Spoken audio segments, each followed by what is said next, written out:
to fight corruption in the judiciary. There may be no need for now for me to summon the education stakeholders to look afresh at the timetable. So the timetable remains as we had decided earlier. No cause for alarm. Education Cabinet Secretary Professor George Magoha assures parents and learners the academic calendar is intact. Rising death toll. 2 more people succumbed to COVID-19 in the last 24 hours as the Ministry of Health says another 18 deaths were recorded on diverse dates.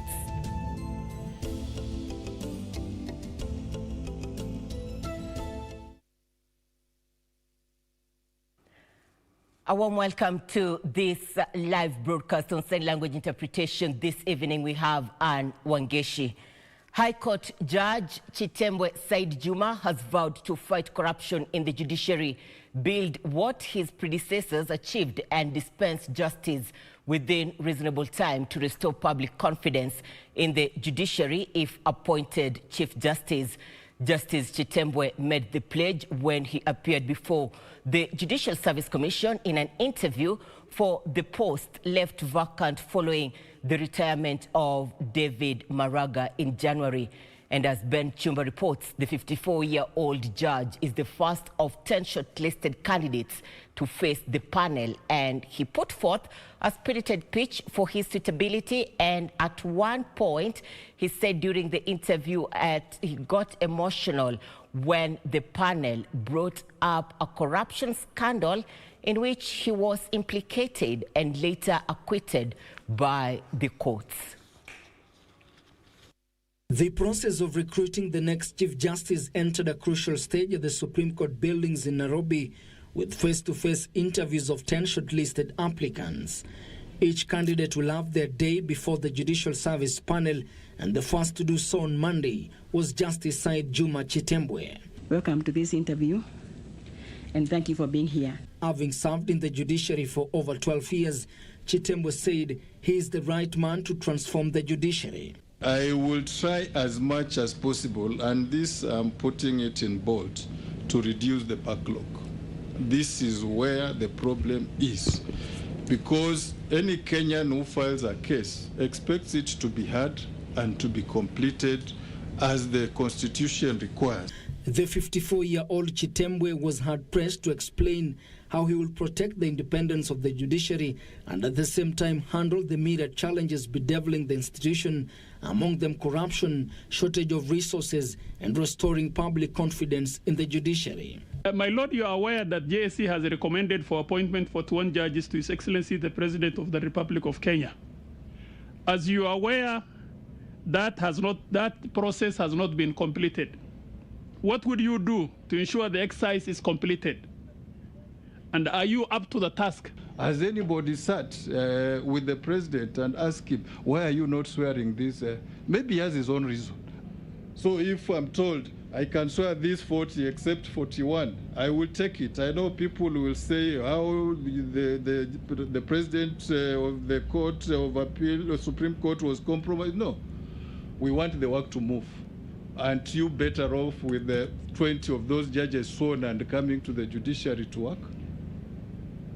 And then we'll deal with those ones who are not, who have not been sworn in. What is their problem? The High Court judge found himself on the receiving end when the 9-member panel took him to task to explain a ruling he made, where he set free 24-year-old Martin Charo, who had been sentenced to 20 years in prison for having carnal knowledge over 13-year-old. JSC Commissioner Justice David Majanja saying people understood his ruling to mean he supported defilement.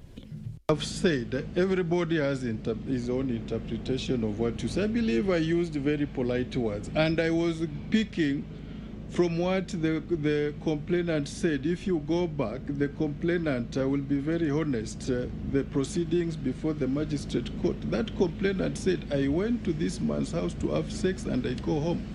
That's what that lady said. Between 2003 and 2009, Chitembwe, who hails from Kwale County, served as Corporation Secretary at the National Social Security Fund, NSSF, where he was charged and acquitted for embezzling 1.2 billion shillings. Chitembwe got emotional when he was asked how the experience would impact his role as the next Chief Justice. People have to be prosecuted. That is the mandate of the DPP. But as you sit as a judicial officer, you should be able to sift out what has been brought for serving other purposes and what has been genuinely brought as a court case. And I'll give an example, like granting bail. I can't understand why a court will take a whole month to grant bail or deny bail. You would rather even deny so that this party can go to another court. On Tuesday, Professor Patricia Kameri Mbote of University of Nairobi School of Law will face the panel. Others shortlisted for the role are Lady Justice Martha Koome, Justice Marete Njagi, Philip Murko, Justice Ndumanderi, Fred Ngatia, Justice William Ouko, Professor Wekesa Moni, and Alice Yano. Ben Chumba, reporting for Channel 1 News. Also live on our social media platforms at KBC Channel 1 on Facebook, YouTube, and Twitter. On education matters, Education Cabinet Secretary Professor George Magoha said there are no immediate plans to alter the current education calendar. Magoha says the government remains confident that it will mitigate the effects of the COVID-19 pandemic to create safe spaces for learners. The Education Cabinet Secretary has, in the meantime, reiterated that there is no leakage of this year's national examination papers. Speaking in Kiambu County while supervising ongoing Kenya Certificate of Secondary Education exams, the CS said the school calendar remains as had been decided last year. Programming for the calendar year, I am leapfrogging forward and hoping that since it looks like the pandemic is starting to flatten, there may be no need for now for me to summon the education stakeholders to look afresh at the timetable. So the timetable remains as we had decided earlier in the year. Magoha said a lot is being done to ensure that the country flattens the COVID-19 curve and stem the spread of the virus in learning institutions. So far as the corona pandemic is concerned, we can only be grateful for God's grace and mercy because we have been dealing with a large number of students, over 752,000 of them. And there have been no major issues except for our children, females who had issues either with pregnancy or delivery. And the exam has been delivered to them. We have not had any major issues so far. He further stated that there is no leakage in this year's examinations. The CS, however, warned that any student found with a mobile phone within the exam centers shall face the full force of the law. And I don't think there's anything to worry about.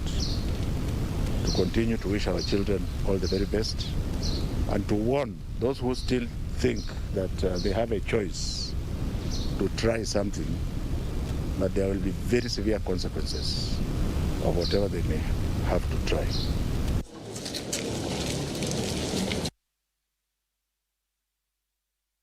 Now, 2 more people have succumbed to COVID-19 in the last 24 hours, while another 18 deaths were recorded on diverse dates. The Ministry of Health says 5 of the reported deaths occurred in the last 1 month, while 13 others were recorded from health facility record audits. The Ministry of Health reports 486 more people have tested positive for COVID-19 from a sample size of 2,989 tested in the last 24 hours. According to the government, the positivity rate in the country stands at 16.3%, with cumulative positive cases being 146,156 from 1,564,827 a total of tests. Nairobi County has in the last 24 hours recorded 349 cases, with 92 from Langata area, 29 from Dagoretti North, 22 from Westlands, 18 from Embakasi West and Embakasi Central and Embakasi East, capping the top 5 most affected areas in the capital city at 16 cases each. Kiambu County has recorded 21 positive cases in the last 24 hours, while Kilifi has recorded 16 new cases. Nakuru has 11 new cases and Kwale has 5 new cases. The Ministry of Health has reported 20 COVID-19 related deaths in the recent past, with 2 of them occurring in the last 24 hours. A total of 1,645 patients are currently admitted in various health facilities nationally. 115 patients have recovered from the disease, bringing the total recoveries to 99,210. At the same time, the government says 487,278 people have been immunized with the AstraZeneca vaccine. This as a section of the elderly in Githunguri, Kiambu County, want the national government to increase the supply of vaccines in the region. A number of the senior citizens claim to have queued for an hour waiting to get the jab, but in vain. Those who turned up at the Githunguri Level 4 hospital were allegedly advised to come at a later date due to lack of the vaccines. Haijakuwa rahisi, imekuwa ngumu ni kusukumana. Sababu sasa tulikuwa nini report tukaandikwa tukaitwa na kwa simu tukaambiwa tuje leo. Na ikiwa hujaandikwa report uje leo, huko ni kusukumana kwa sababu lazima uonyeshe message ile ukutumiwa na daktari. Ningeomba tu waongeze hiyo system ndio watu waende haraka. Kwa maana wengine ni wakongwe na hii kisimama na hakuna kitu wanakali.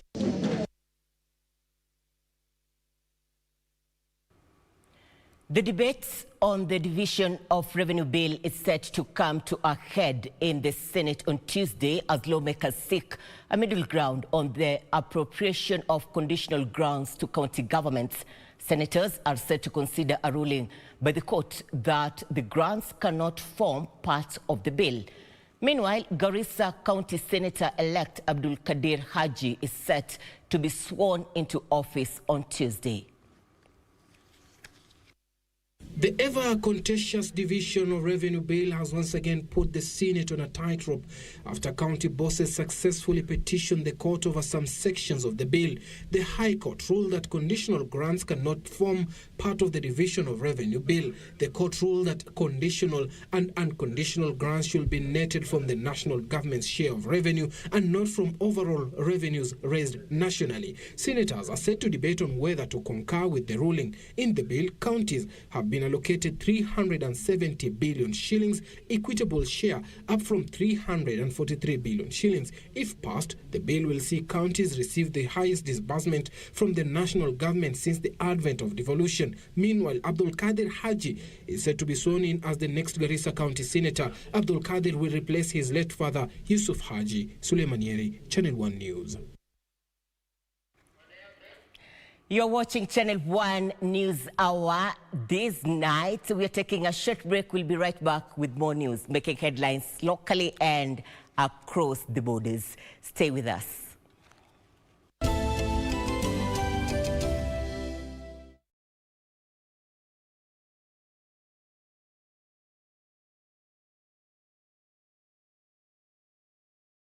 Je, umeomoka? Kama hujaomoka kwenye Quickbit ndio mambo yote. Hapa tuko na fridge, kodi yake ni CM. Tuko na gas cooker, kodi yake ni CA. Tuko na TV, kodi yake ni TV. Tuko na simu aina ya Samsung ni SM, ama Oppo ni Oppo.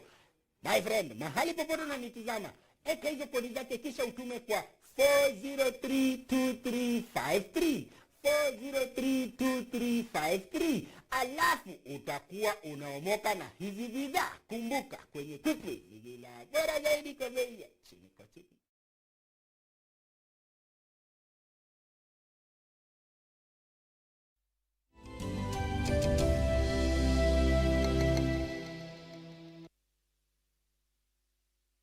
Inspector General of Police Hilary Mutyambai plans are at an advanced stage to build a national police service hospital as part of the development and reforms agenda within the police force.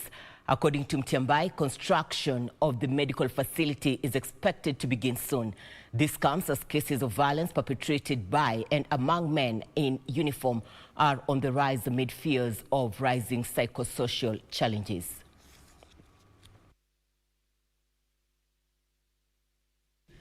The recent deaths of General Service Unit Officer Hudson Wasike and his wife, Police Constable Pauline Wakasa, allegedly as a result of domestic violence, is one among many cases witnessed among officers in uniform in the recent past.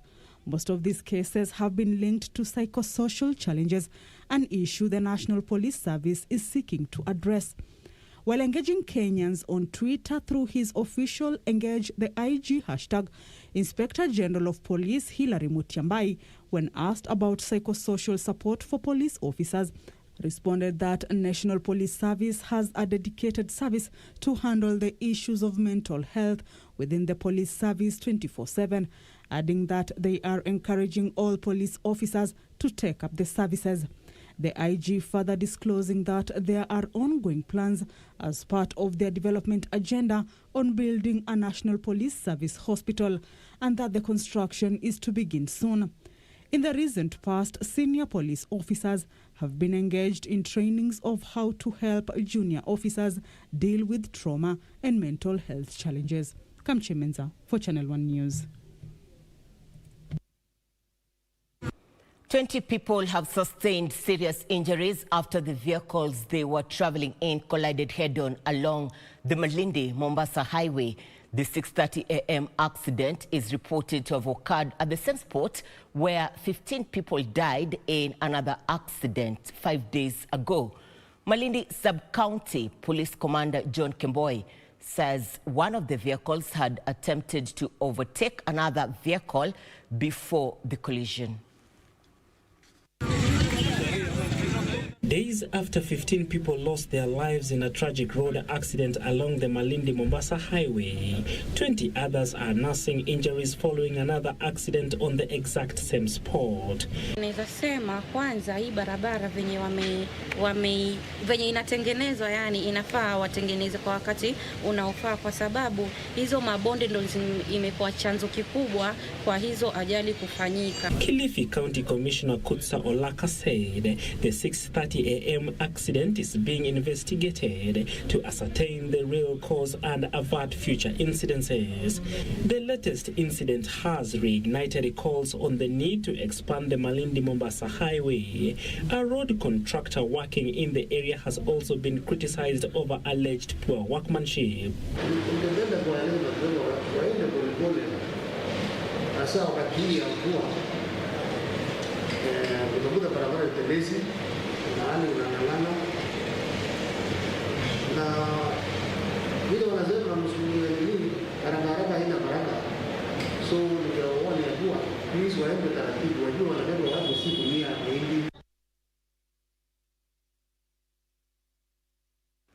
A man accused of impersonating a Kenya Power employee and defrauding a defendant of 21 million shillings has been released on a 3 million shillings cash bail or a bond of 5 million shillings. Josephat Amiti appeared before Magistrate Martha Mutuku and denied the charges.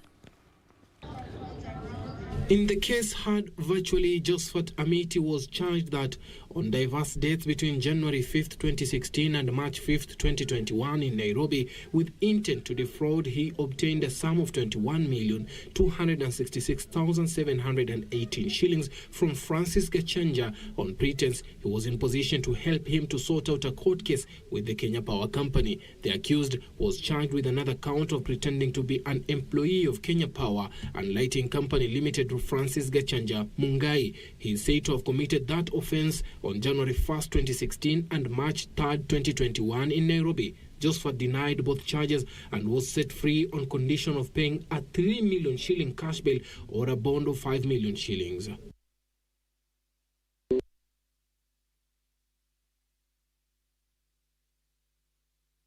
Muslim faithfuls will be marking the holy month of Ramadan for the second year in a row amid the COVID-19 pandemic.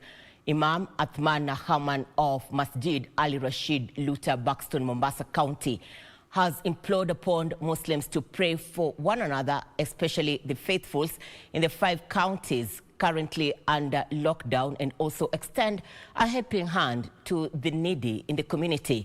Ramadan is one of the 5 pillars of the Islam and lasts 29 to 30 days from one sighting of the crescent moon to the next. Ramadan is the 9th month in the Islamic calendar, and it is the time when Muslims around the globe dedicate 30 days to prayer, fasting, charity and religious devotion. Imam Athman Aman of Masjid Al-Rashid Luta, Buxton, Mombasa County in Mombasa says they'll make sure all the health protocols outlined by the government to prevent spread of COVID-19 are fully adhered to. Misikiti imepanga mikakati ya aina gani kuhakikisha kwamba Waislamu wanapotangamana katika swala wataweza kujikinga na kuwa salama na kutoambukizana na maradhi ya COVID. The cleric urged Muslims to fully cooperate with the management in mosques to ensure the safety of all congregants. Kabla ya kuingia katika sehemu za mjumuiko na sehemu za ibada, kuna masala ya watu kuosha mikono, sanitizer. Na pili, kuna masala ya kwamba watu wavae barakoa ili watu wakiingia pale watu wasalimike na kuambukizana. Na tunapoingia katika mahali pa mjumuiko na ibada, katika kanuni za kisiha za kimataifa ni kwamba watu wawe na social distance. Meanwhile, traders at the Mackinon Market in Mombasa Town are lamenting the bleak future of their businesses as the health pandemic continues to wreak economic havoc. Mwaka jana ulitupata wakati tumeingiwa na curfew, alafu pia ukatuipata wakati tumeingiwa na lockdown. Ikatupelekea kufunga mabiashara yetu kama wafanyaji biashara wa Mackinon Market ambao hususan inaingiana na Old Town. Kwa hivyo mwaka huu pia tunaona pia hali ya biashara pia kama imeingia dosari, kwamba uchumi uko chini sana. Wananchi wanalia, hakuna pesa na vitu vyenyewe vimeanza kupanda pia tangu jana. Miaka 2 tumeenda chini.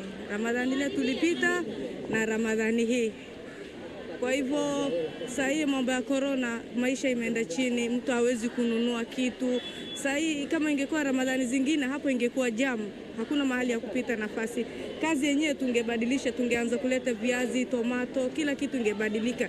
Lakini hatuwezi kununua vitu zingine.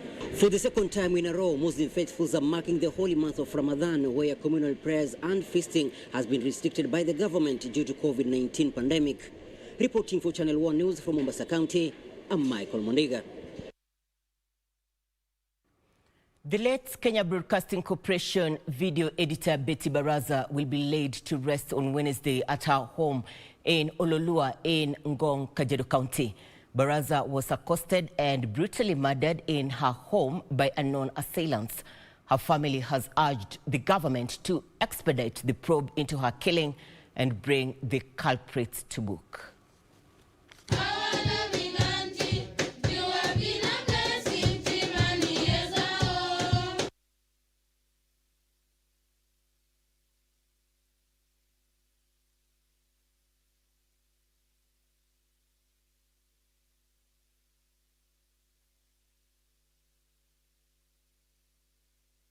Tunapenda kutoa rizara za rambirambi kwetu na rambirambi zetu kwa familia hii, ndugu mpendwa, baba wa familia na watoto, wazazi na marafiki na jamii yote na hata majirani ambao pia wameweza kuexpress kuwa na pia wanaomboleza. Tunawapatia pole. Sisi wote tumefiwa, sisi wote tumeondokewa na dada yetu ambayo tunamfahamu kwa njia moja ama ingine. Mine is just to pray and urge the government to help us expedite the process of finding out and unraveling what really happened, because that day we met, nothing, neither any indications had been shown that there was something wrong with her. Betty, may she rest in peace. And as my colleague has said, we are calling on the government to make a closure on this case, find out the culprits, so that a family can have closure on all this, and all the Kenyans can know really what happened.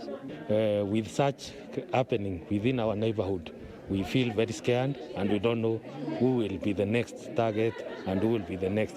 So, pole sana to the family, and we are praying that God continues giving them strength during this difficult time. We have settled on Wednesday 14th as the burial date, and this burial will be done here at Ololua in Ngong. The program will be very brief, again owing to the COVID protocols and the Ministry of Health requirements of the restrictions and the number of people required to attend. We shall have the body removed from Montezuma's mortuary on that Wednesday at 9 a.m., followed by a service at the same chapel, where we want to invite friends and relatives who will be within, of course limited to the numbers. That's the opportunity they'll have possibly to view the body, and thereafter the body will be brought here in Ololua for a burial, which will be strictly a private function.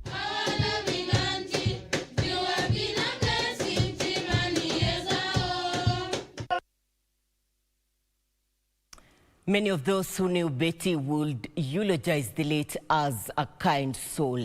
May her soul rest in eternal peace. In other news, a couple in Embu has become the talk of town after the lovers decided to renew their vows in church in a show of undying love 50 years after their marriage. 76-year-old Peterson Njeru and his wife Ruth Njeru, aged 74, say their love story has stood the test of time and is not about to be disrupted by the current global pandemic. They say he who finds a wife finds a good thing. For 50 years, the couple have walked together, prayed together, and wrote one of the longest love stories there are. To mark the huge milestone, the couple has decided to renew their vows.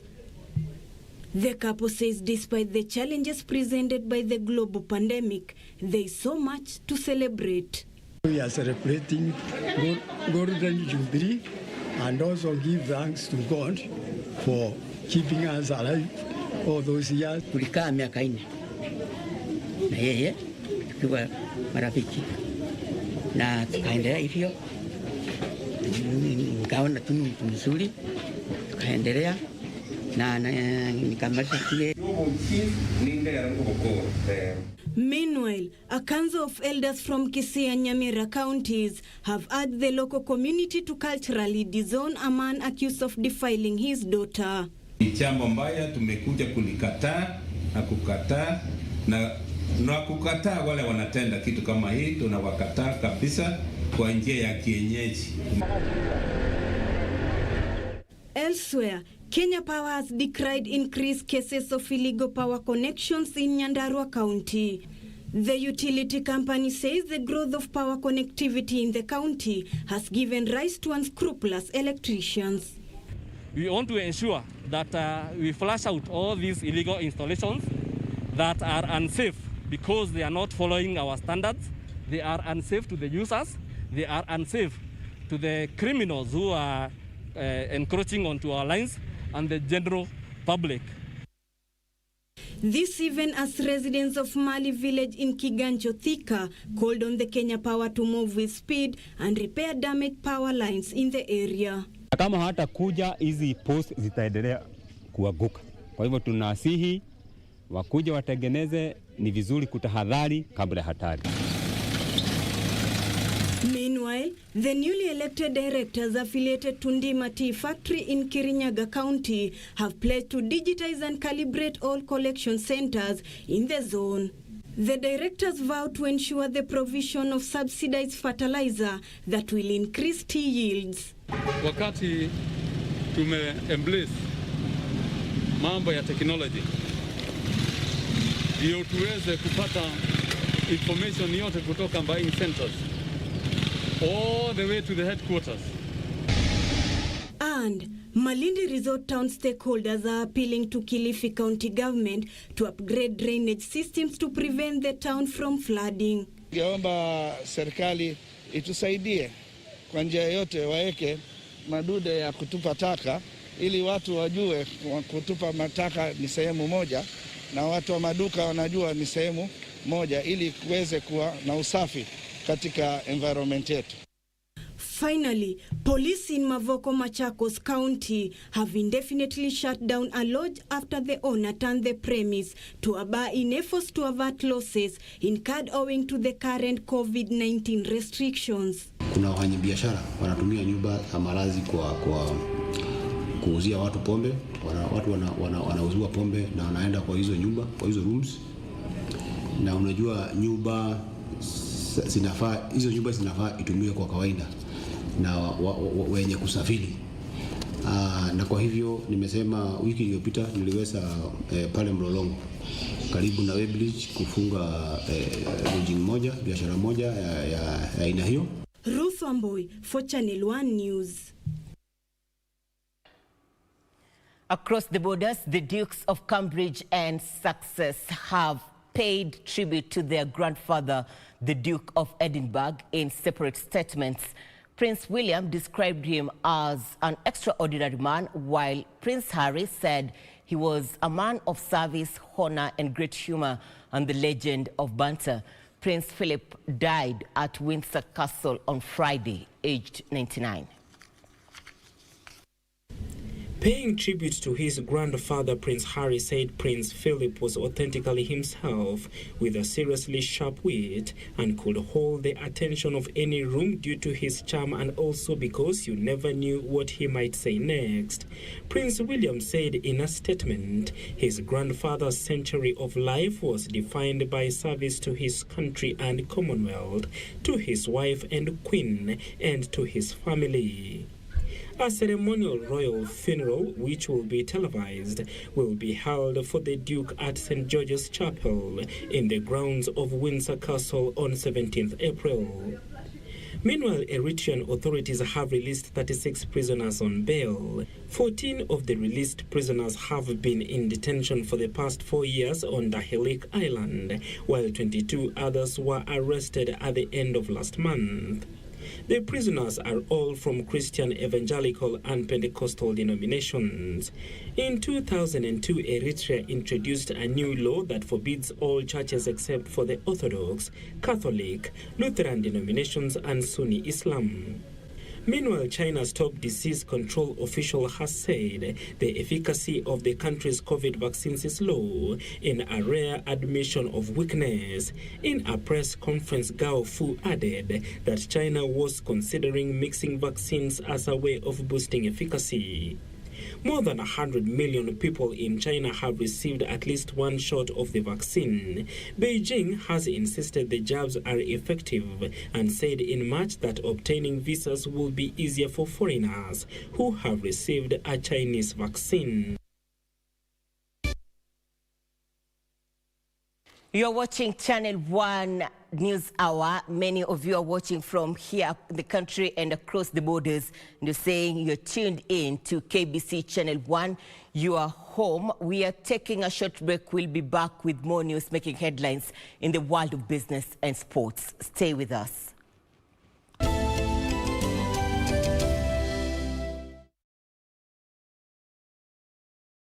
Ili kupata skiza tune hii ya Isaiah 48 kwa simu yako bonyeza *811 *817 hash. Wakati mwingine unaweza kujipata umefinywa pande zote na unaona kama shida yako ni kubwa sana, kama hakuna nguvu ambazo zaweza kuitatua.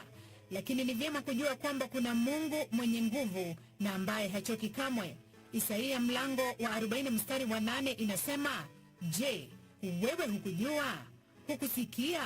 Yeye Mungu wa milele, Bwana muumba miisha ya dunia, hazimii wala hachoki, akili zake hazichunguziki. Ili kupata skiza tune hii bonyeza *811 *817 hash *811 *817 hash. On the next episode, of Ashoka. We have to be more vigilant. We have to increase the number of soldiers.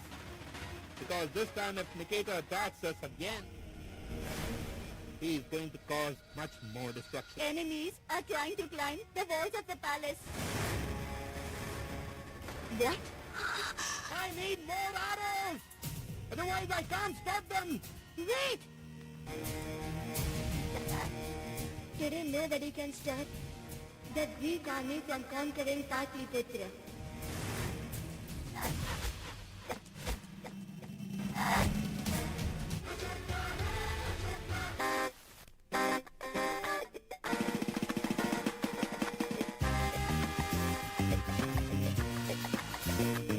Nichukulie kwa mfano ndani ya matatu. Yaani mtu mzima na miaka zake hizo miaka zote. Mtu ajui kuandika noti. Noti tu peke yake. Kusema kweli utasaidia bado. Mimi nakusaidia na nini? Nauliza. Ni bwana. Ndia. Mama yetu.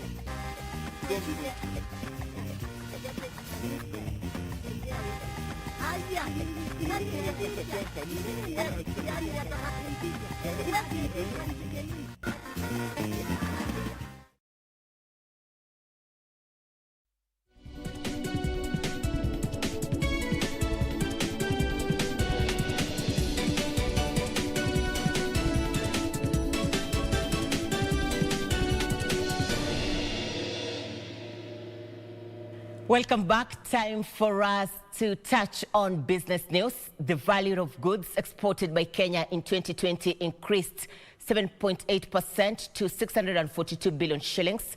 This is according to the latest trade performance report by the Kenya Export Promotion and Branding Agency that shows total imports reduced 8.7%, helping narrow the trade deficit to 1 trillion shillings.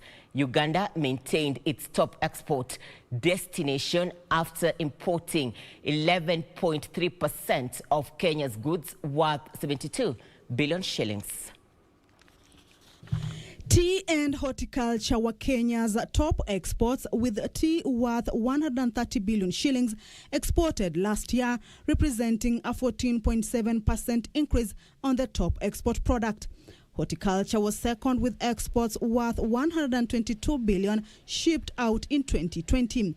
Uganda maintained the top export destination status for Kenya after taking in goods worth 72 billion shillings, representing 11.3% increase. Pakistan was second, followed by the UK, the US and the Netherlands at number 5. Exports to China were worth 14.8 billion shillings, representing 2.3% of Kenya's total exports. Shipment of vegetable oils, cereal and products, tobacco products, edible preparations, and vegetable and fruit preparations also saw an uptick. On the other hand, the products whose exports decreased include textile and apparels, petroleum oils, beverages and spirits, and iron and steel products. Total imports reduced 8.7% to 1.65 trillion shillings. This helped reduce the balance of trade deficit by 16.8% to 1 trillion shillings in 2020, down from 1.2 trillion the previous year. The Kenya Export Promotion and Branding Agency is calling for deliberate and sustained efforts by all stakeholders to grow exports through product diversification, including value addition on the existing export products currently exported in raw or semi-processed forms.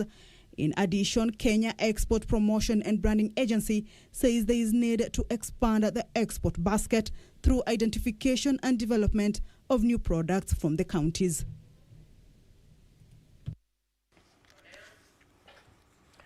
You now have the chance of influencing contents of the insurance policy after the National Treasury has invited you to forward your views to pstreasury01@gmail.com.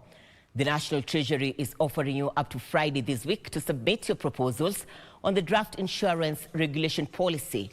Among proposals in the draft document is creation of covers for emerging issues such as climate change and pandemics. Insurance penetration in Kenya currently stands at 2.34%, way below the global average of 7.23%. The government is in the process of reviewing existing legal and regulatory framework geared towards increasing insurance uptake by creating an enabling environment to support development of new insurance products and distribution channels. National Treasury Cabinet Secretary Ukur Yatani says, quote, "The national insurance policy aims at addressing challenges that continue to hinder the development of the industry. These include low level of public awareness on insurance, low penetration rate, concentration of insurance in main urban areas, slow adoption of technology by the industry, limited underwriting capacity of the insurance industry, gaps in the legal and regulatory framework, and poor perception about the insurance industry." End of quote. If the draft insurance policy takes effect, underwriters would be required to come up with covers for emerging risks such as extreme events, cybercrime, pandemics, changes in policy, and universal health coverage. The draft policy calls for the widening of social insurance programs to mitigate risk by providing income support in the event of illness, disability, work injury, maternity, unemployment, old age, and death. The draft policy also seeks to expedite payment of claims to enhance public confidence in insurance, accountability in insurance companies, weeding out of fraudulent insurance agents, and protecting policyholders from exploitation. You have until this Friday to email your views to via pstreasury01@gmail.com. Benson Rioba reporting for Channel 1 Business. A section of taxi hailing service providers are threatening to form a local rival app in efforts to force the industry adopt reduced commissions charged by apps on trips. The drivers and vehicle owners claim the commissions currently being charged by taxi apps are high when compared to what is proposed by the National Transport and Safety Authority regulations, a situation that they say has considerably reduced their earnings. Players in the digital taxi business want legislators to expedite debate of the National Transport and Safety Authority 2019 regulations that were presented to the National Assembly 2 years ago. The draft regulations, among others, propose that digital taxi apps should not charge more than 15% commission on rides to protect investors' earnings. However, the drivers say most of the apps take up to 25% of trip charges as commission. We have agreed that my ride commissions that shall be charged to our members who are our drivers shall not be more than 15% of the trip fare and shall be always discussed and agreed on by both parties. The group, which is pushing for self-regulation, want pricing model for taxi hailing app to be approved by drivers and vehicle owners before implementation. Pricing models shall always be discussed and agreed on between drivers and car owners and the company in the true spirit of business partnership. Benson Rioba reporting for Channel 1 Business. The county government of Uasin Gishu has embarked on a program of empowering both the youth and women through agribusiness and Inua Mama na Kuku egg incubators. More than 120 youth groups in the devolved units, comprising 4 from each of the 30 wards, have also been offered 85,000 crafted passion fruit seedlings, 5,000-litre water tank, and 30 incubators. Speaking during the launch, Uasin Gishu Governor Jackson Mandago urged residents to be development-oriented, noting that there is a need for them to understand the economic aspect of the program being rolled out by the devolved units. When we want to expand this program, you understand the economic effect, the ripple effect itakuwa nayo katika kaunti hii. Mandago challenged the youth to venture into value addition to create wealth and jobs. Each of the incubator under the Inua Mama na Kuku egg incubator program is able to hatch more than 500 eggs. Mayai 500 na tuko na 30 na faranga moja tunauza 100. Kila mwezi mkifanya bidii tutakuwa na 1.5 million Kenya shillings. Meanwhile, Family Bank has committed to disburse loans worth 500 million shillings to agribusinesses in selected 17 counties in the next 1 year in a deal with USAID Kenya investment mechanism. Family Bank targets to provide financing across dairy, horticulture, livestock and energy for agriculture value chains to venture in Homa Bay, Migori, Kisii, Kisumu, Siaya, Kakamega, Bungoma, Busia, Vihiga, Kitui, Makueni, Taita Taveta, Isiolo, Marsabit, Turkana, Garissa and Wajir counties. Family Bank CEO Rebecca Mbithi say agribusinesses face challenges accessing affordable credit and technical support, hence the partnership which seeks to provide affordable credit and capacity building to the customer. Terry Njenga, Channel 1 Business.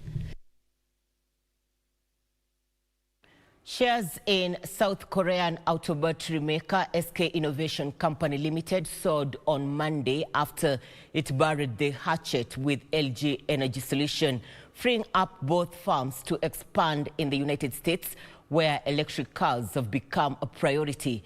This is after SK Innovation agreed to pay its rival, an LG Chem unit, $1.8 billion won to drop all litigation in a bitter trade secrets disputes. Here are the details of this and other stories from across the globe. Shares of SK Innovation Company rose by 16.8%, while LG Chem shares rose by 4.1% on Monday after the South Korean battery maker agreed on a $1.8 billion dispute settlement over electric vehicle battery technology. LG Energy Solution, a wholly owned subsidiary of LG Chem, and SK Innovation also agreed on Sunday to drop all litigations in the United States and South Korea and not to sue each other for 10 years. After the court dispute had threatened the EV plants of Ford and Volkswagen, Ford said it was pleased that battery makers have settled their differences and that the agreement allowed Ford to focus on delivering EVs for retail and fleet customers. Meanwhile, Chinese tech firm Alibaba accepted a record penalty imposed by country's anti-monopoly regulator. Regulators slapped a $2.8 billion fine on Alibaba after a probe determined that it had abused its market position for years. The fine amounts to about 4% of the company's 2019 domestic revenue. Last month, China's State Administration for Market Regulations had fined 12 companies over 10 deals that violated anti-monopoly rules. Finally, Dubai is gearing up to host the World Expo, a year after it was originally supposed to be held due to disruption caused by COVID-19 pandemic. Held every 5 years, Expo sees hundreds of countries using pavilion to show off the latest in architecture and technology. Before the pandemic forced the events to be postponed, organizers had expected 25 million visits during the course of 6-month international fair that is scheduled to run from 1st of October this year to 31st of March next year. The Director General of Expo 2020 Dubai Bureau says, despite travel restrictions and lockdown in some countries, Expo 2020 is holding on the pre-COVID-19 pandemic visitors target. Terry Njenga, Channel 1 Business.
Thank you for staying with us.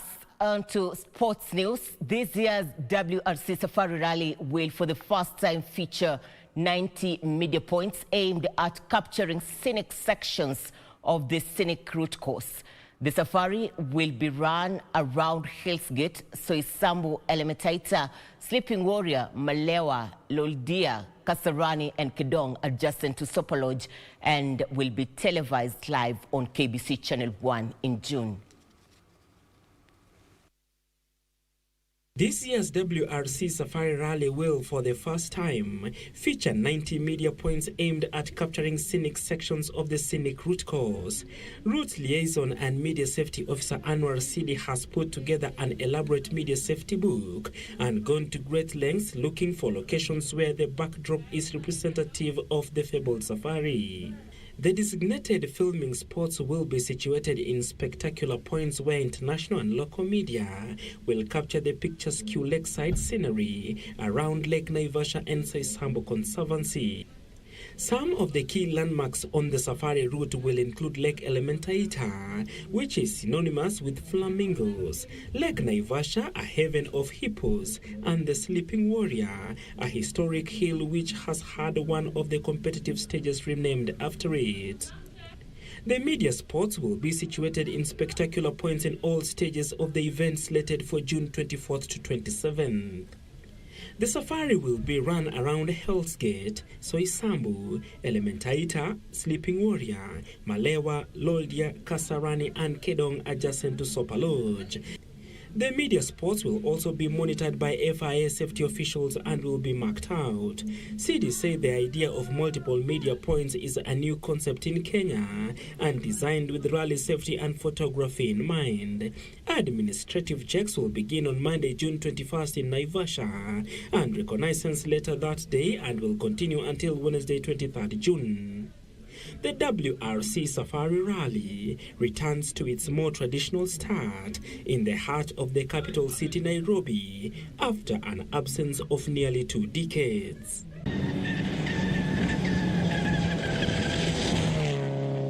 This year's WRC Safari Rally will be televised live on KBC Channel 1. Football Kenya Federation has appointed Charles Okere as the new head coach of the national women's football team, Harambee Starlets. The federation is also confident they will have put all measures in place to resume football activities in the country.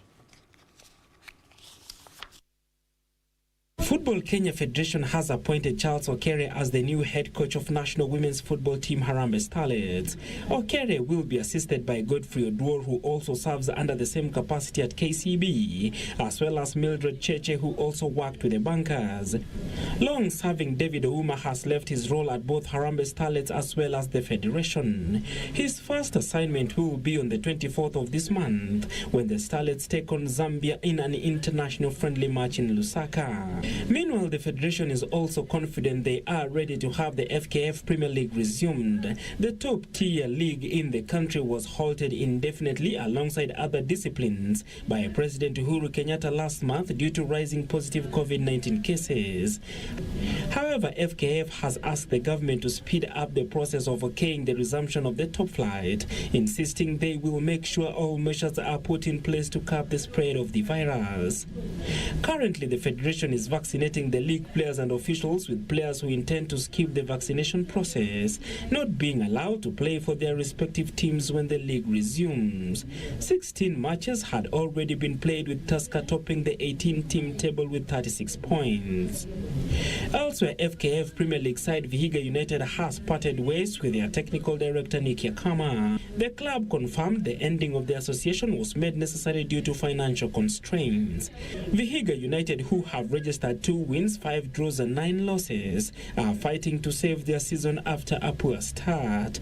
They are currently 16th, just above Mathare United and Zuke Richo.